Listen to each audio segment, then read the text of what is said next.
જિલ્લાના આમ આદમી પાર્ટીના હોદ્દેદારો વિવાદમાં ફસાયા છે। હરિયાણાની રોહિત ગુદારા નવીન બોક્સર ગેંગના શાર્પ શૂટરો સાથેના તેમના ફોટો અને વિડીયો સોશિયલ મીડિયા પર વાયરલ થયા। 14 ડિસેમ્બરના બચાવના કટારિયા ગામે ગુજરાત આમ આદમી પાર્ટી હોદ્દેદારોની હાજરીમાં યોજાયેલા કિસાન મહાપંચાયતના સ્ટેજ પર શાર્પ શૂટર દેખાયા।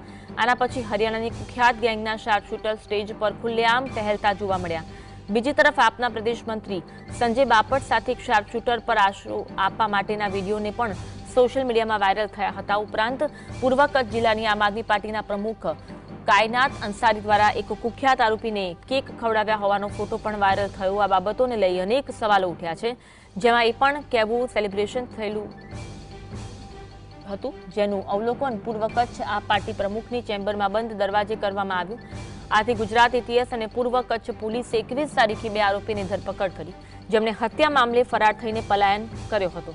પોલીસ દ્વારા ધરપકડ કરાયેલા આરોપીઓમાં વિકાસ ઉર્ફે ગોલુ, જસવીરસિંહ શેરોન અને ડિંકેશ ઉર્ફે કાલી પરમાનંદ ગર્ગનો સમાવેશ થાય છે। સમગ્ર મામલે આમ આદમી પાર્ટીના હોદ્દેદારો મૌન છે।